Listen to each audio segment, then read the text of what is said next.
Welcome back to the channel, everybody. I'm Lady Nyca in with a retro review. I told you I was gonna get back to it. I'm sorry I'm late, but I'm here. Um, we're gonna pick it up where we left off at. We were doing Dynasty Circa 1981. This is season 1, episode 5, Fallon's wedding. And we opened up this episode with Blake on the phone early in the morning talking to folks concerned if Cecil will transfer those funds as he promised him when he get a call on the other phone, and we learned that the funds have been transferred, and that's reassuring to him because he said Cecil is a friend. But in that same sentence, he said basically he and Cecil don't really trust each other. Even said Cecil had the heart of a rattlesnake and the soul of a streetwalker. I said, interesting. Anyway, he got the coins now, so he's more at ease. Tells Crystal invites Cecil over for lunch and a glass of champagne to celebrate. Now let's talk about this baby right here, Stephen. Let's talk about that baby right there. Stephen get a call from someone by the name of Ted. He's in town overnight for some business and he wants to also meet up with Stephen for drinks. Now, at first, Stephen declined, saying that they had made an agreement not to see one another. However, Ted convinces him to, not, to meet with him at that bar at the hotel that he's staying at. And Stephen agreed. Said he'd give him a call back, but pretty much he agreed. He had to hurry up and get off that phone because Blake and Crystal were coming downstairs for breakfast and he didn't want to say anything or be have anything overheard by his father, right? Now at this point, let me remind you, Stephen is gay, and this is 1981. I'm gonna say it again. This is Stephen is gay, and this is 1991. I mean 1981, where being gay was not accepted at all. So since he knows that that is really a part of the tension that lies between him and his dad, Stephen is trying to acclimate to society and his wealthy father's wishes and not live in his truth. That was my opinion. Anyway, at the breakfast table, Fallon wants to know if there's anything in the paper about the party they had that Saturday night. Then goes into saying that she attended a party a few days ago that was so boring that she went on a terrace and overheard some folks, a couple talking. Thing was they were married but just not to each other. Now that was a shot directly at Crystal, and she overheard. She knew that what the girl was saying because she knew that she had overheard her and Matthew talking, and that party wasn't no couple of days ago at somebody's house. Like she was trying to build it up like there was some party she went to at a different time. Child, that happened right there at the Carrington Mansion. Okay, Crystal knew that it was a curve and told her to continue the story and named the couple. But she said it wasn't anything that they would be interested in. And then Joseph came in saying that Jeff Colby was there and wanted to see them. Jeff comes in and he's actually there to apologize to Crystal for him and Fallon in the pool area. And she said that was no big deal, and Blake agreed, because in the book of his mind, because of what Cecil said, they a couple damn near about to marry. Now, as he is apologizing and saying that he had a few one too many drinks, that girl ripped a piece of that newspaper and started mimicking rolling a joint and asked it, Jeff, ain't this how you do it? Basically killing his damn lie about he was drunk. So he had to admit that they were stoned, which Blake and Crystal didn't seem too upset about. Jeff, of course, took responsibility for it, and she said that he was very noble and asked, why can't he be more like her brother Stephen, who was basically sitting across the table, not saying a damn thing to nobody? She said that he is hardworking, miserable, depressed, and anxiety ridden. I said, well, damn, fella, tell us how you really feel. He told her to get off his back and got up to leave the table and walk away. Well, Blake got up to go and check on him, asked him how things going. Now, Stephen, like I said, he don't trust his dad, and then it's that gay factor that's there. So he automatically thought his daddy was trying to get some intel because remember, he works for the opposition. He told Blake basically told him everything that had been going on down at the drilling site. ran it down and told him, I don't need you to be a spy. And I felt kind of bad because in that moment, I don't feel Blake was fishing. He was genuinely concerned about his son and wanted to know how he was doing. But Blake is a shrewd businessman. He is what he said of Cecil. He has the heart of a rattlesnake and the soul of a streetwalker. Stephen knows that. Plus, Blake knows his son is gay and don't like it. Even suggested that it could be a psychological thing, if you remember a couple of episodes ago. So, I feel like there is resentment that's causing a lot of the hostility that lies between Blake and Steven. And we'll see this evolve more as I continue this season. As Steven was about to leave, Crystal comes out, called him before he got on down the road and gave him a book and a box of chocolates to lighten his day. And he was appreciative of that. He liked her being the protected stepmom and told her, look, Fallon will come to appreciate you too. She just got this thing about her father. Not and she don't want to share him with nobody. And what I got out of that is she don't even want to share their father with him sometimes. So he was just trying to give her a word of encouragement. Now, down to the drill site, we see Steven still trying to acclimate. One of the guys seems nice and warming to him, but there was this one ass by the name of Ed, not very accepting. Despite he keeps treating him like he's a hierarchy because he comes from the family that he comes from. Now realizing Steven on this job don't have no power or position and he ain't looking for no special treatment. He wants to be treated like one of the commoners, okay? Matt and Walter in their office looking for some paperwork. Now Matt say he know he put that paperwork in that filing cabinet.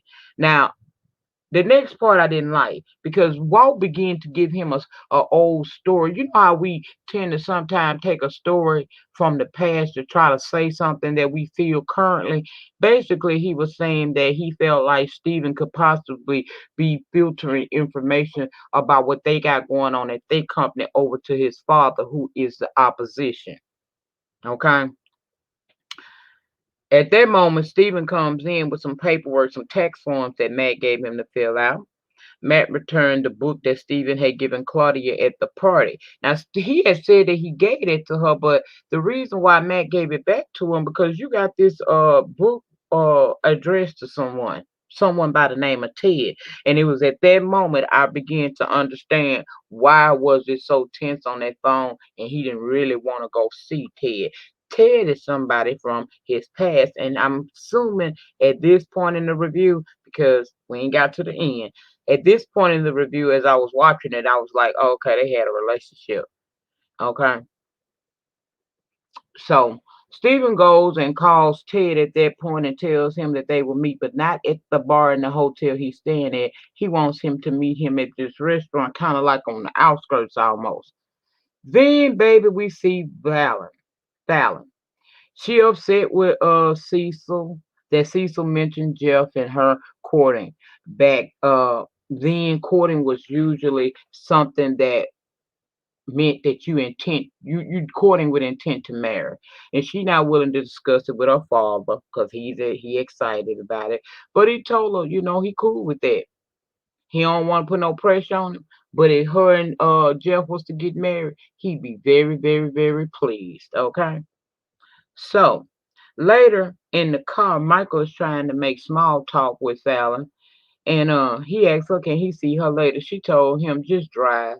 She ain't got no interest in Michael. I don't know what Michael trying to do, but he ain't gonna get there now with her. She was actually going to see Cecil because she upset that he told Blake that she was going to marry Jeff. She says she don't think that she can go through with it because they so different. She wants to marry Cecil. He not trying to hit it. They got a deal, and a deal is a deal is a deal. He said, we do what we have to for the greater good. And despite the good time that they had the other night, she best suited for his nephew. He also reminded her that we do have a deal and I bailed your father out. And in turn, he expect her to marry his nephew Jeff. So she ain't feeling it, but she ends up going to see Jeff in his office, to Jeff's surprise. And then she started critiquing the man office decor. I was like, girl, you really is a piece of cake. I never really liked the early stages of Fallon. I liked her once Crystal got her together, and we got that coming up very soon. They end up going to lunch after telling Michael that he can leave. Well, instead of Michael just leaving, Michael decides that he's gonna go into Kobe Co offices and go exactly to Cecil's office, actually the office of his personal secretary, one Miss Jennifer, lying, saying that Fallon said she left her purse there. While she there looking around to see if that purse, he flirting with Miss Jennifer, looking her up and down, and she is aware he is doing it, and apparently she likes it because she charmed by his looks, and he started charming her about knowing areas of London where she's from. That coupled with the good looks and the charm, honey, he was able to secure a date with Jennifer later on that night. Now, Crystal and Cecil at the mansion having a drink, as Blake requested. He running a little late. So Cecil has an opportunity to give Crystal a wedding gift he wanted her to have. He said he want to give her some advice. He said Blake is a hunter. He loves the thrill of the hunt and the prize. He said find out what it is that Blake want and never give it to him. Now that took her back because she a regular smuggler one. She don't understand what you mean by all of that. She a regular smuggler. She says she married Blake because she loves him and wants to make him happy despite what folks may think or say. He said they just a different breed and she can take the advice or not. But remember, her husband is a hunter and vicious. And the reason why he vicious is because he's led the pack for so long. He's going to do whatever it takes to fight off the pack. And then Blake came in and asked what they were talking about. He said probably a bunch of lies. And Cecil said, no, actually, worse, the truth. And that look on Blake's face told me he knew something was said that he probably didn't want Crystal to hear, but he played it off with smiles. You know, white people real catty like that. That's how they do. Now, Ted arrived at this restaurant on the outskirts to meet Stephen. It was awkward, but he said he was working, now, and he works with a company that is not his father's company, but the opposition, and that was his choice. Ted admits that he lied. He ain't had no meeting in Denver. He came there and he just took advantage of the sights in the of Denver and seeing where Stephen grew up. Stephen said he decided to stay, and Ted was disappointed because apparently Ted and Stephen lived together back in New York. And he went talking about the new neighbors they got and all. I was like, oh, okay, this was. I knew it was. Ted said that he is lonely. Stephen admitted that he feels lonely too. Then Ted went to talking about one of his bosses that hit on him, and Stephen made it really clear that he didn't care to know about it. Stephen wants to sort his life out and tells Ted that that's why he left. He needs to find himself. He let Ted know his dad now knows about them, and that little interaction didn't go well. Ted wants him to leave and come back with him, but he says he's going to try to figure it out. And right now he can't say that he even want to come back. He said he shouldn't be there, and he don't want to be there. So Ted should understand that. Basically, Stephen wants out. Ted is still trying to hold on to Stephen, but Stephen is not there for that anymore. And the worst part of that scene was that a coworker, namely that Ed, that was giving him so much trouble and being rude to him earlier, was in that same restaurant and saw the tense looks that the two of them had and their interactions. And I said, this is not going to be good. And it wasn't.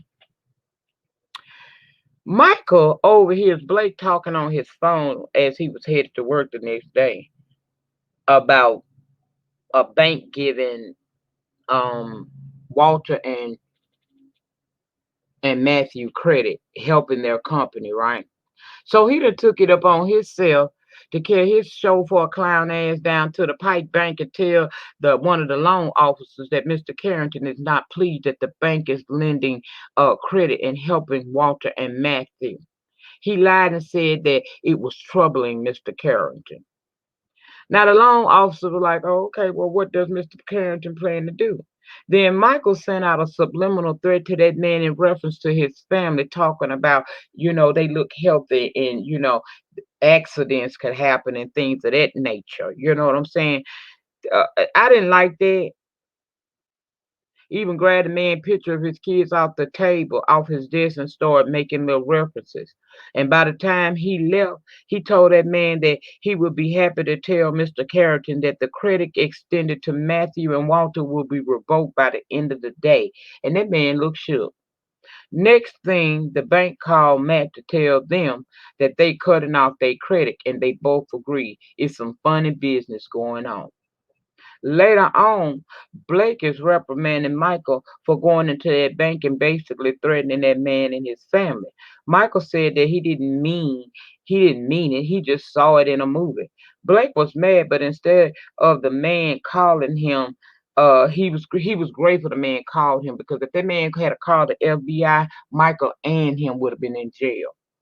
Michael said he realized it was wrong. He knows that he's fired, but he only wanted to give Blake the best he had, and he went to walk away. But Blake said, hold up, wait a minute, sit it down. Blake said Michael reminded him when he was younger and asked if Michael wanted to continue working for him, and of course the answer was yes. He said, I'll even pay you 100 more a week, because although what you did was dumb, but it showed me initiative. He said Michael will continue to drive for him, but from time to time he may ask him to do other things for him, and he don't want no questions. And Michael agreed. Blake said loyalty means everything to him and warns Michael, if you ever cross me, you will regret it. Now Fallon got Jeff on a private plane, a long extended lunch, and they listen to music, and she putting on her most seductive little let me get in your mindset, cause see, jeff ain't Jeff hasn't proposed, so Cecil told her to use what you got to get what you want, and she was working him. And by the time she had worked that hoodoo that she do so well, he was over there telling her that he loved her and that he want her in everything. Now I got a question, family. What is a prevert? Now I know what a pervert is, but what is a prevert? I wants to know what is a prevert. Well, Matt, Walt, and the guys was down at the site gambling and playing cards and whatnot when Ed walks his drunk butt up in there. Saw Stephen. Say he saw Stephen at the restaurant with some man, and he don't feel comfortable being around no prevert, is what he said.